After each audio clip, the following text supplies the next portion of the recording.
hoje o tema aqui, né, do espaço do Dr. Gilberto Laorgue Nunes é insuficiência cardíaca. Em primeiro lugar, já vamos, claro, explicar para as pessoas o que seria, né, a insuficiência cardíaca. A insuficiência cardíaca ela pode ser simplesmente definida como a falência do coração de funcionar como bomba. Então, tradicionalmente, a insuficiência cardíaca ela é caracterizada por uma dilatação das cavidades do coração, de maneira que o músculo cardíaco não consegue bombear sangue com tanta eficiência. Dessa maneira, o que acontece? Represa sangue nos pulmões, porque o coração funciona como uma bomba que aspira sangue do pulmão e joga na circulação, né, através da artéria aorta. Então, se ele não consegue desenvolver essa função de bomba, de aspiração e de bombear, o sangue acaba represando no pulmão e aí surgem os sintomas clássicos da insuficiência cardíaca, que é o cansaço aos esforços, especialmente, falta de ar, eventualmente também. Em alguns casos pode haver inchaço nas pernas e nos pés, isso porque o sangue está represando no sistema venoso também, certo? E certamente a capacidade física desse paciente vai ficar extremamente comprometida. Num extremo, né, num caso agudo de insuficiência cardíaca aguda, tem aquele quadro que nós chamamos de edema agudo de pulmão. Então existe praticamente uma inundação do pulmão por sangue, porque o coração não consegue aspirar esse sangue de maneira adequada e é um quadro de urgência, a pessoa precisa procurar uma emergência para receber um tratamento rápido, porque senão isso pode evoluir até para a morte. Mas eu vi que o senhor tinha falado com coração dilatado e com coração não dilatado. Então, porque classicamente se achava que a insuficiência cardíaca só acontecia nessas situações de enfraquecimento do músculo cardíaco. Alguns anos atrás se começou a ver quadros típicos de sintomas de insuficiência cardíaca e sinais de insuficiência cardíaca, mas em pessoas com a função de bomba normal. Aí o que acontece é o oposto. Não é que o coração não consiga bombear, ele não consegue relaxar o suficiente para poder receber o sangue e aí poder ejetar esse sangue.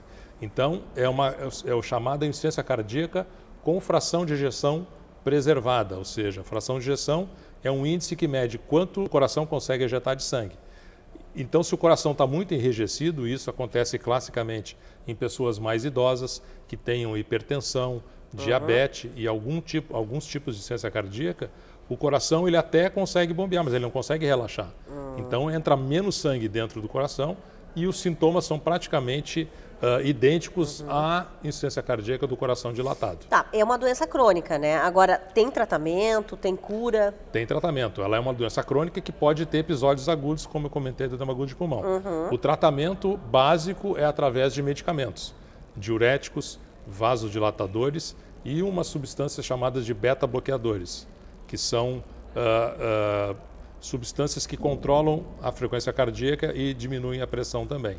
O tratamento da insuficiência cardíaca do coração dilatado ou do coração não dilatado é mais ou menos o mesmo em termos de medicações, com algumas nuances, algumas diferenças básicas.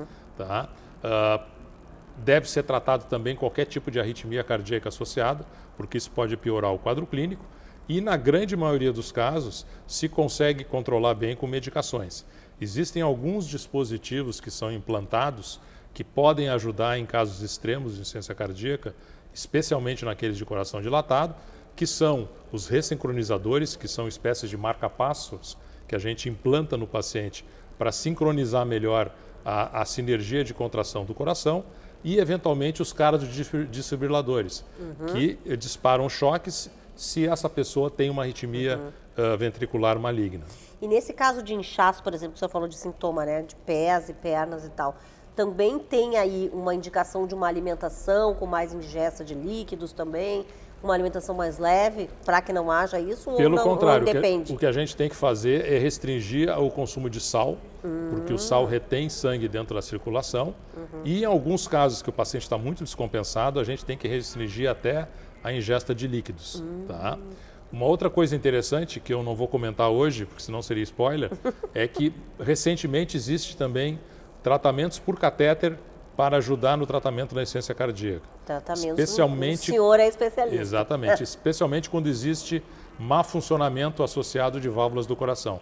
Mas isso vai ser assunto para um próximo momento. Ah, tá certíssimo, é isso aí.